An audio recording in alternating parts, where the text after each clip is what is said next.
గురూజీ 72 గంటల్లోనే ఫోన్ లోని అద్భుతమైన జ్యోతిష్య పరిష్కారం చూపిస్తారు. నమ్మండి, నమ్మకపోండి, ఇది నిజం.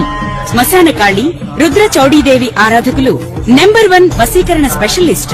గురూజీ మనిషి పుట్టుక నుండి చనిపోయే వరకు వచ్చే అన్ని క్లిష్టమైన సమస్యలకు పరిష్కారం ఇక్కడ లభిస్తుంది. విద్య, ఉద్యోగం, వ్యవహారం, స్త్రీ ప్రేమ, పెళ్లి, సంతానం, స్త్రీ పురుష వశీకరణం, భూవశం, భార్యాభర్తల కలహాలు, కోర్టు సమస్యలు, విడాకుల సమస్యలు, చేతబడి, అప్పుల బాధ, ఇంకా మీకు ఎలాంటి సమస్యలు ఉన్నా 72 గంటల్లోనే. అందరికీ నమస్కారం. నేను మీ కీర్తనా దేవరాయ. వాళ్ళు మనతో పాటు మన స్టూడియోలో ఉన్నారు ఐకాన్ ఆస్ట్రాలజర్ గట్టుపల్లి సురేష్ బాబు గారు. మంత్రం, తంత్రం, జ్యోతిష్యం. సో ఇవాళ మన కాన్సెప్ట్ ఏంటంటే, చాలా మంది అంటే ఎవరి జాతక చక్రం చూసినా సరే వాళ్ళు చెప్పేది ఏంటంటే, అంటే ఒక స్త్రీతో కలిసి వస్తుంది అని కొన్ని థంబ్నెయిల్స్ మనం చూస్తూనే ఉన్నాం. కానీ ఇవాళ నిజ జీవితంలో మన జాతక చక్రంలో ఎలాంటి స్త్రీ వల్ల, అంటే ఎలాంటి స్త్రీ అంటే తప్పుగా అనుకోకండి, అమ్మ రూపంలో ఉన్న వాళ్ళు కానీ, లేదా అక్క, చెల్లి, రిలేటివ్స్, కజిన్స్, వైఫ్, లేదా వైఫ్ తరపున చుట్టాల వల్ల గానీ, అత్తింటి వాళ్ళ వల్ల గానీ, పుట్టింటి వాళ్ళ వల్ల గానీ, లేదా తెలిసిన సర్కిల్లో అయినా సరే ఎలాంటి స్త్రీ వల్ల మనకి కలిసి వస్తుంది, ఎలాంటి స్త్రీ వల్ల కలిసి వస్తుంది అనుకునే ముందు మన జాతక చక్రంలో ఎలాంటి కాంబినేషన్స్ ఉండడం వల్ల స్త్రీలతో మంచి, అంటే వాళ్ళ వల్ల మనకి ఎక్కువ ప్లస్ అవుతుంది, అంటే మనకి వాళ్ళ వల్ల ఎక్కువ డబ్బు రావడం కానీ, వాళ్ళ దగ్గర నుంచి ఎక్కువ ఆపర్చునిటీస్ రావడం కానీ, లేదా ఎలాంటి కాంబినేషన్స్ ఉండడం వల్ల వాళ్ళ దగ్గర నుంచి మన ప్రాబ్లమ్స్, అంటే వ్యాపారంలో గాని, ఆరోగ్యంలో గాని, లేదా బిజినెసెస్ లో గాని, లేదా ఫ్యామిలీ పరంగా గాని ఉంటాయో గురుగారిని అడిగి తెలుసుకుందాం. సార్, ఇప్పుడు మనకి ఎలాంటి కాంబినేషన్స్ ఉండడం వల్ల ఈ లేడీస్ నుంచి కలిసి వచ్చే అవకాశం గానీ, లేదా వీళ్ళ దగ్గర నుంచి లాసెస్ ఫేస్ చేసే అవకాశం గానీ ఉంటుందో ఒకసారి వివరించండి. ఇప్పుడు మనము ముఖ్యంగా చూడాల్సింది ఏంటంటే ద్వాదశ రాశులు. ఈ ద్వాదశ రాశుల మీద మనం ఏ పాటికి కూడా చూసుకున్నట్టయితే కనుక గ్రహాల యొక్క స్థితిగతులు, ఈ గ్రహాల యొక్క స్థితిగతులు, గోచారము, వీటన్నిటితోనే ఏర్పడుతుంది ఈ స్త్రీతో ఉన్నటువంటి అనురాగం కావచ్చు, అనుబంధం కావచ్చు, ఆప్యాయత కావచ్చు, లేదా వ్యసనం కావచ్చు, లేదా శత్రుత్వం కావచ్చు. ఈ యొక్క గ్రహాల యొక్క స్థితిగతుల ప్రకారంగానే వస్తాయి అని అందరూ అనుకుంటారు. కానీ ఈ గ్రహాల యొక్క స్థితిగతులు ఒకటే కాదు, ఇక్కడ గోచారంలో ఉన్నటువంటి దాని ప్రకారంగా దశ అంతర్దశలు కూడా ఒకటి చూసుకోవాలి. ఇక స్త్రీతో అనురాగం గాని, శత్రుత్వం కాని అంటే పూర్వ జన్మం అంటారు. అంటే పోయినటువంటి జన్మల్లో ఉన్నటువంటి చేసినటువంటి కర్మలు, పాపాలు, క్రియలు, వీటన్నిటి ద్వారా కూడా ఏర్పడుతుంది. మరొకటి ఉంది, మన పెద్దవారు, మనం జన్మించిన తర్వాత మన జన్మకు ముందు ఉన్నటువంటి పెద్దవారు ఉంటారు, వాళ్ళకి కుర పురుషుడు, యుగ పురుషుడు అంటారు.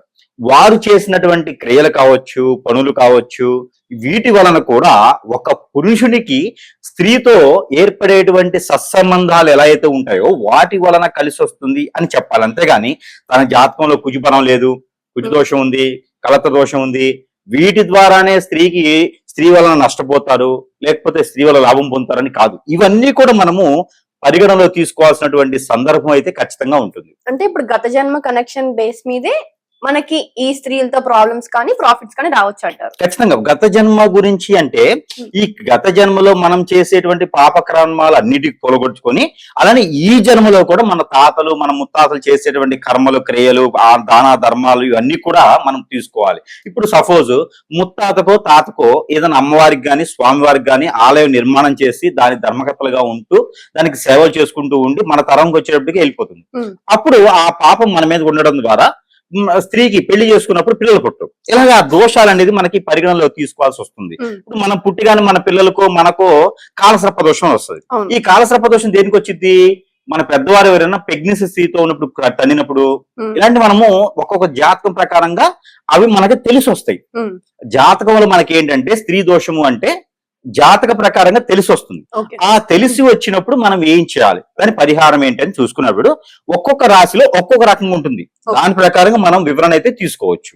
సార్, ఇప్పుడు మనం రాశుల్లో 2వ రాశి వృషభ రాశి. ఈ వృషభ రాశి వారికి స్త్రీల వల్ల ఆరోగ్యం, వ్యాపారం, లేదా ఇంకేదన్నా మంచి బిజినెస్ అవ్వచ్చు, హెల్త్, వెల్త్, రిలేషన్షిప్ స్టేటస్ అవ్వచ్చు, ఇది స్త్రీల వల్ల కలిసి వచ్చే జాతకాలు ఎలాంటి, మనం అనుకున్నట్లు ఇందాక ఎలాంటి కాంబినేషన్స్, ఇప్పుడు మనకి నవగ్రహాలు ఉన్నాయి, ఏ గ్రహం వల్ల మనకి ఈ ఎఫెక్ట్ వస్తుంది, లేదా సడన్ గా కుప్పగొల్పడం జీవితం, అది ఫ్యామిలీలో అవ్వచ్చు, కుటుంబంలో సడన్ గా ఎప్పటి నుంచో కలిసిన ఫ్యామిలీస్ లో సడన్ గా ఎవరో స్త్రీ రావడం, విడిపోవడం, లేదా ఎవరో స్త్రీ మా ఆయనకి ఏదో చేసిందండి, మనకు వచ్చే కాల్స్ అవ్వచ్చు, లేకపోతే మనం బయట సిచ్యువేషన్స్ అవ్వచ్చు, మా భర్త ఏదో చేశారండి, లేదా సడన్ గా అన్ని ఉన్నాయి, భర్త బాగున్నాడు, ఆయన హ్యాపీగానే ఉన్నారు, కానీ ఆయన దగ్గర డబ్బు లేదు, ఫ్యామిలీ గడవట్లేదు, లేదా ఇంతకు ముందు పెద్ద పెద్ద ఇండస్ట్రీస్ ఉన్నాయండి మాకు, కానీ ఇప్పుడు ఏం లేవు, ఉన్నా లేవు, మాకు రావాల్సిన ఆస్తులు రావట్లేదు.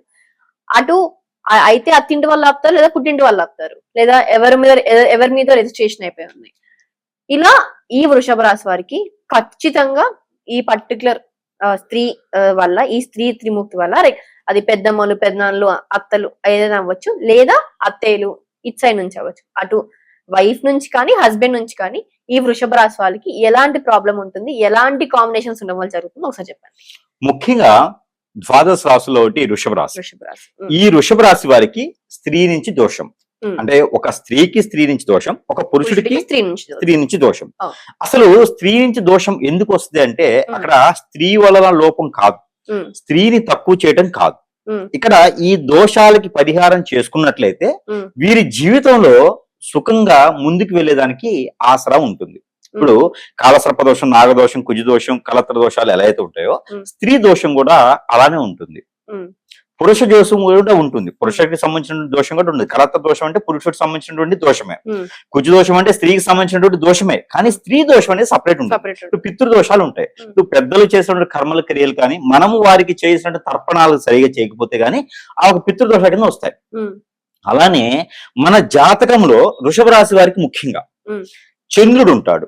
ఇప్పుడు వృషభ రాశిలో చంద్రుడు ఉన్నదే రాశి కాబట్టి ఈ వృషభ రాశిలోనే పుట్టినప్పుడు గోచార ప్రకారంగా రవి ఉండడం, అలానే 4, 6 స్థానాల్లో గురువు ఉండడం, ఈ గురువుకి రవి చూడటం, లేదా శని భగవానుడి అశుభ దృష్టి ఉండటం, శని కుజుడు ఒకే దగ్గర ఉండడం, అంటే గోచారంలో 4, 6, 9 స్థానాల్లో కనుక శని ఉండి ఆ 4, 6, 9 స్థానాల్లో కూడా కుజుడు ఉండడం, కేతు ఉండడం, వీటి ద్వారా కూడా స్త్రీ దోషం అంటారు.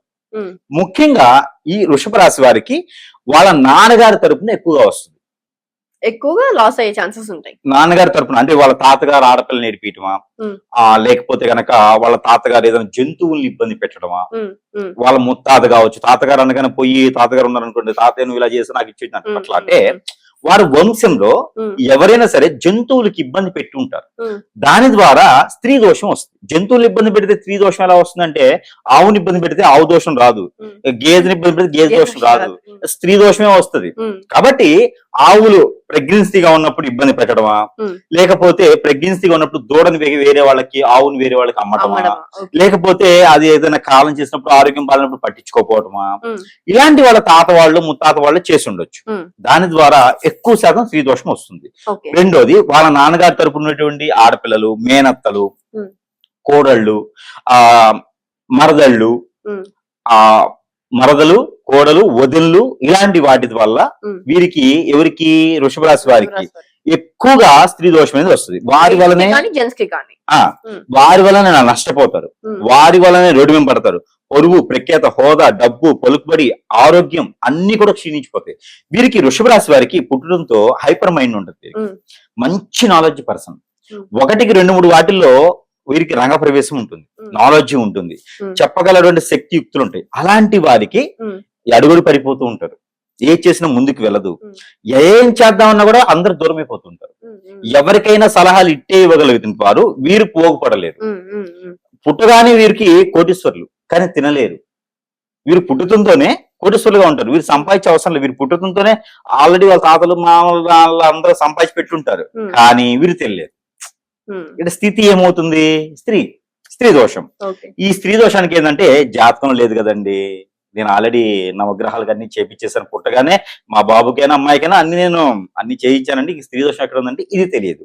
ఇది ఎక్కడ తెలుస్తుంది అంటే 4, 6, 9 స్థానాల్లో మనం అనుకున్నట్టుగా శని ఉన్నా లేదు అన్నప్పుడు ఎక్కువగా ఎక్కడ తెలుస్తుంది? కుజ దశ, అంతర్దశ.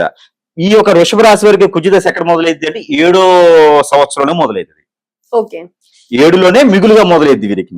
7 నుంచి 11 సంవత్సరాల లోపునే వీరికి స్త్రీ దోషాలు మొదలవుతాయి.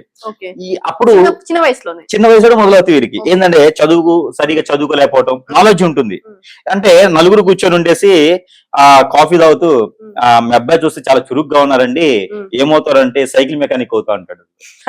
ఆ టైప్ లోని వీరికి ఏంటంటే ఈ మంచి ఎవరు అనుకుంటారు, ఏమనుకుంటారు ఇంట్లో, ఏం చెప్తారో మావాడు ఇంత మేధావి అయిపోతాడేమో, కలెక్టర్ అవుతారని చెప్తాడు, ఎమ్మెల్యే అవుతారని చెప్తారు అనుకుంటారు. ఆడు సైకిల్ మెకానిక్ అవుతారని చెప్తాడు.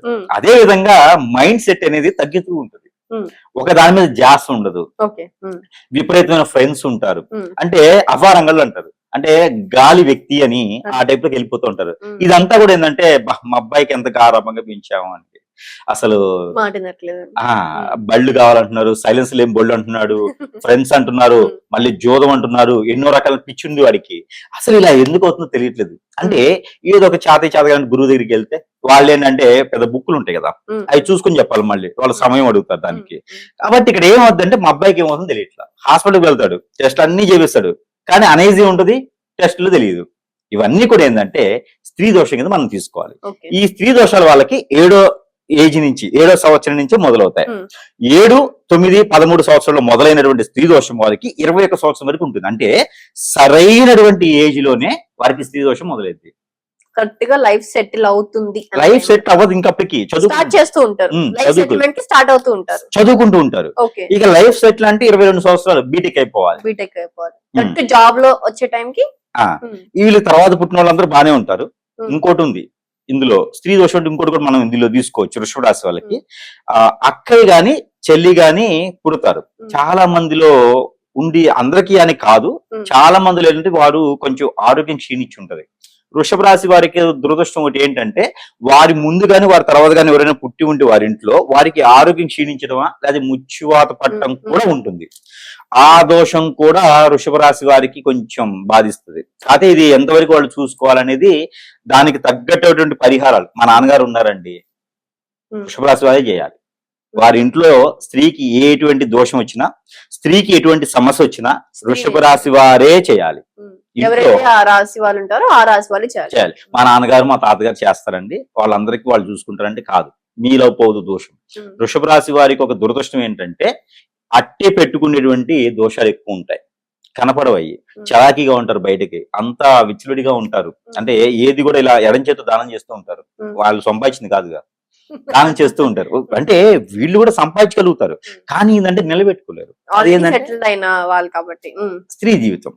కాబట్టి స్త్రీకి కూడా ఇంట్లో వృషభ రాశి వారు పుట్టారనుకోండి, వారికి ముందు పుట్టిన వారికి తర్వాత పుట్టిన పెళ్లి దాకా నెట్టుకొచ్చారు అంటే వారిలో శని భగవాన్ దృష్టి ఎక్కువ ఉంది అనుకోండి, పుట్టినటువంటి సోదరుల్లో బానే ఉంటుంది.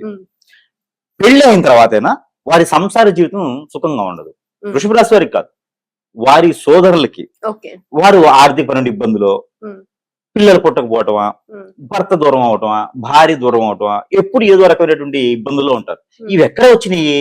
పెళ్ళవక ముందు మా భార్యది భర్తది కంఫర్టబుల్ చెక్ చేశామే, ఎక్కడ వచ్చిందంటే పుట్టింటి నుంచి వచ్చింది అది. ఇవన్నీ కూడా సూక్ష్మంగా గమనించుకుంటూ నవాంశాలు అంటారు. అవి పెళ్లిలో మనం ఏం చేస్తాం, ఈ వృషభ రాశి వారిని ఆపోజిట్ వచ్చిన సైన్, ఎలాంటి భర్త ఎలాంటి భార్య వస్తారు, కంపాటిబిలిటీ మాత్రమే చెక్ చేస్తాం. కానీ ఇక్కడ మనం వాళ్ళ సోదరుల్ని చూడం. ఆ వారి జాతకం నాకేంటండి, ఎప్పుడో బామ్మది ఇంటికి వచ్చి వెళ్తాడంటారు, కానీ ఖచ్చితంగా ఇది కావాలి. కాబట్టి ఇక్కడ మనం పెళ్లి చేస్తున్నామనే కాదు, ఇంట్లో వృషభ రాశి వారు ఎవరు ఉన్నారా చూడాలి. అంటే ఇప్పుడు ఆ ఇంట్లో పెళ్లిని ఇవ్వరండి కాదు, పిల్లని ఇస్తారు. ఎలాంటి దోషాలు లేకుండా పరిహారం చేసుకోవాలి. అప్పుడు పరిహారం పెళ్లికి ముందే చేసుకున్నట్లయితే ఖచ్చితంగా భార్యాభర్తల జీవితం అన్యోన్యంగా ఉంటుంది. చూడండి, వృషభ రాశి వాళ్ళు ఉన్నటువంటి ఇంట్లో ఒక సోదరిని తెచ్చుకొని ఒక మంచి వ్యక్తి పెళ్లి చేసుకున్నాడు. బాగా గమనించండి, పెళ్లి చేసుకున్న తర్వాత ఆ వ్యక్తికి కర్మచాలక ఇంట్లో కలిసి రాకపోవడం, పిల్లలు పుట్టకపోవడం, వాళ్ళకి ఎన్నో కోరికలు ఉంటాయి. ఆ కోరికలు కనుక తీరలేదనుకోండి, పెళ్లి చేసుకుని ఉపయోగం లేదుగా. అది కూడా బాగుండాలి కదా, వాళ్ళ వల్ల తప్పులేమి ఉండవు, ఈ దోషాలు పోవాలి. కానీ చూసారా, స్త్రీ దోషం అనేది ఎంత ప్రమాదకరమో. ఇక్కడ మీరు అనుకోవచ్చు భూదేవి లాంటి స్త్రీని దోషంగా పడుతున్నారని, అది వీరి యొక్క కర్మ, వీరి కర్మకి అయినటువంటి దోషాలు అవి. కాబట్టి వీరికి ఇలా దోషాలు ఉన్నప్పుడు ముఖ్యంగా గోచార ప్రకారంగా మనం గమనించుకోవాలి. దశాంతర దశలో వీరికి బాగా ఎక్కడ చూసిస్తుందో చూసుకోవాలి. ఇక మూడోది వచ్చేసి వీరి మీద ఇవన్నీ కాకుండా వీరి యొక్క మంచితనానికి, వీరి యొక్క చలాకితనానికి ఎవరైనా కన్నేసి వీళ్ళ మీద కావాలని చెప్పేసి ఊబిలో నెట్టడం, పద్మవ్యూహంలో లాగడం, ఇలాంటి ఏదో ముఖ్యంగా మనకి ఈ రోజుల్లో గమనిస్తూ ఉన్నాం. మూడోటి వృషభ రాశి వారు ఎక్కడ ఇబ్బంది పడతారంటే స్త్రీ అయినా పురుషుడైనా సరే ఆల్రెడీ సత్సంబంధాలు ఉన్నటువంటి వ్యక్తిని దగ్గర చేసుకోవడం. ఉమ్, మనసు మైండ్ పర్వాలేదులే, కాఫీ షాప్ కి వచ్చాడు, నాకు షుగర్ లైన్ కాఫీ ఇచ్చాడు, నాకు నా అభిప్రాయాలు అన్ని తెలుసుకున్నాయి కదా అని చెప్పేసి కాఫీలోనే ఎట్లా సెలెక్ట్ చేస్తాం మేము, అంతే కదా. కానీ వాళ్ళు నమ్మేస్తారు అలాగా. కాబట్టి దాని ద్వారా కూడా నష్టపోయే వచ్చిన ఉంది. అంతే. ఇవన్నీ కూడా మనకి చూసుకుంటూ ఉండాలి. ఇప్పుడు వృషభ రాశి వారు ఈ స్త్రీ దోషం నుంచి తప్పించుకోవాలంటే ఎలాంటి పరిహారాలు చేసుకోవచ్చు? స్త్రీకి దూరంగా ఉండాలి. ఓకే. స్త్రీకి దూరంగా ఉంటుండాలి. అలానే పురుషుడైనా స్త్రీ అయినా సరే వృషభ రాశి వారు అయి ఉండి వారి ఇంట్లో సోదరి వాళ్ళకి ఎవరైనా ఉన్నాయో కాదు, వీరి దోషాలు తీసుకుంటే వారికి కూడా తీరిపోతాయి. ఇది ఒకటి గమనించుకోవాలి. అయితే వీరు చేయవలసిందంటే బియ్యం పిండి ఒక 1/4 కిలో తీసుకోవాలి, గోధుమ పిండి ఒక 1/4 కిలో తీసుకోవాలి, నల్లని నువ్వులు ఒక 50 గ్రాములు తీసుకోవాలి, ఆవు నెయ్యి, ఆవు తేనె, ఆవు నెయ్యి, పుట్ట తేనె, ఈ 2 కూడా తీసుకొని అవన్నీ కూడా కలగలుపుకోవాలి. దాంట్లో కొంచెం పన్నీర్ వేసుకోవాలి, బెల్లం వేయాలి, అన్ని కూడా కలుపుకొని పూరి ఉండేలా చేసుకోవాలి. వీరికి వీరే చేసుకోవచ్చు ఈ పరిహారం. ఆలయంలో దేవుళ్ళు కనిపించలేదు, దెయ్యాలు కనిపించలేదు, పంతులు కనిపించలేదు అని కాకుండా వీరికి వీరే చేసుకోవచ్చు. ఇలా కలుపుకొని ఏదైనా శనివారం రోజున ఏం తినకూడదు, స్నానం చేసిన వెంటనే తినకుండా ఇవన్నీ చేసుకోవాలి. దీనికి ముందు ఒక 2 రోజుల ముందు కాలకృత్యాలు కూడా వెళ్ళకూడదు. ఫ్రైడే, సాటర్డే ఈ 2 రోజులు కూడా కాలకృత్యాలు కూడా వెళ్ళదు, బ్రష్ చేసుకోవచ్చు అంతే, కాలకృత్యాలు కూడా వెళ్ళదు. ఖాళీ ఓన్లీ యూరిన్కి వెళ్ళొచ్చు. వెళ్ళకుండా కాలకృత్యాలు తీర్చుకోకుండా వీరు సాటర్డే రోజు మార్నింగే కనుక వీరు ఈ ఉండలు కలుపుకొని ఈ ఉండలు ఒక 11 లేదా 21 చేసుకోవాలి. ఈ ఉండల్ని అన్ని రకాల పేర్లు, అన్ని రకాల గ్రహాలు, అన్ని రకాల దోషాలు నాకు పోవాలి, ఇంట్లో సోదరులందరూ బాగుండాలని వాళ్ళ పేర్లు తలుచుకొని ఈ ఉండల్ని తీసుకొని ఇట్లా పెట్టుకొని వెళ్ళిపోవాలి. ఎక్కడైనా చెరువు, వాగు, నేరు, ఇట్లా సముద్రం గాని స్నానం చేయడానికి వెళ్ళాలి కదా. వెళ్ళేటప్పుడు దాంతో పాటు ఒక 1/2 కిలో గోధుమలు, ఒక 1/2 కిలో జొన్నలు తీసుకుని వెళ్ళి దాంట్లో వేసేసి అరటి మట్లో దీపారాధన చేయాలి. ఇది పండగ సందర్భాల పర్వదినాలు చేస్తే మంచిది, లేదా సాటర్డే రోజున తిథుల ప్రకారం చేస్తే మంచిది, లేదా చతుర్దశి రోజు చేస్తే మంచిది, అష్టమి రోజు చేస్తే మంచిది, ఇలాగా రోహిణి నక్షత్రం రోజు చేస్తే మంచిది. ఇలా వారికి ఏదైతే సూటబుల్ గా అవుతుందో ఆ రోజు కనుక ఈ పరిహారం చేసుకుంటూ ఉండాలి. మరొకటి, రేగి పళ్ళు చూర్ణం కానీ ఏదైనా పర్లేదు, రోగి పళ్ళు చూర్ణం లేదా రేగి పళ్ళు ఉండేటువంటి ఆకులు, ఇవి ఒక 11 రోజుల పాటు ఇంట్లో అందరూ కూడా నీళ్లు కాచి ఆ నీటితో స్నానం చేయాలి. ఇలా గనక చేసినట్టయితే వారికి ఉన్నటువంటి స్త్రీ దోషాలు అనేది పోతాయి. మరొకటి, సొరకాయలు ఉంటాయి. ఈ సొరకాయలను మీకు అందరూ తెలుసు, కద్దు అంటారు. ఈ సొరకాయ తీసుకొని సొరకాయ, బెల్లం, ఈ 2 కూడా, సొరకాయ 1 కిలో బెల్లం, ఈ 2 కూడా తీసుకొని అన్ని రకాల పేర్లు తలుచుకొని, ఉన్నవాళ్ళు పోయిన వాళ్ళు కాదు, అన్ని రకాల పేర్లు తలుచుకొని నా వలన, నా దోషాల వలన ఎవరు ఇబ్బంది పడకూడదు, దాని కోసమే ఇది అని చెప్పేసి ఆ 2 కూడా తీసుకెళ్లి పాడేడు నీటిలో వేయాలి. 11 రోజుల తర్వాత ఇవి చేసుకుని 11 రోజుల తర్వాత అవి చేయాలి. అప్పుడు వారికి ఈ స్త్రీ దోషం నుంచి వైదొలిగేదానికి ఉంటుంది. ఇక లేదు అంటే కనుక ఖచ్చితంగా గురువుని సంప్రదిస్తేనే వీరికి దానికి పరిహార మార్గం అనేది చూపిస్తా ఉంటుంది. మరి చూసారు కదా, వృషభ రాశి వారు గురువు గారు చెప్పిన పరిహారాలన్నింటినీ ఉపయోగించుకొని మీ జీవితాన్ని మంచి దారిలో పెట్టినారని ఆశిస్తూ మరో రాష్ట్ర కలుద్దాం. అంతవరకు సెలవు.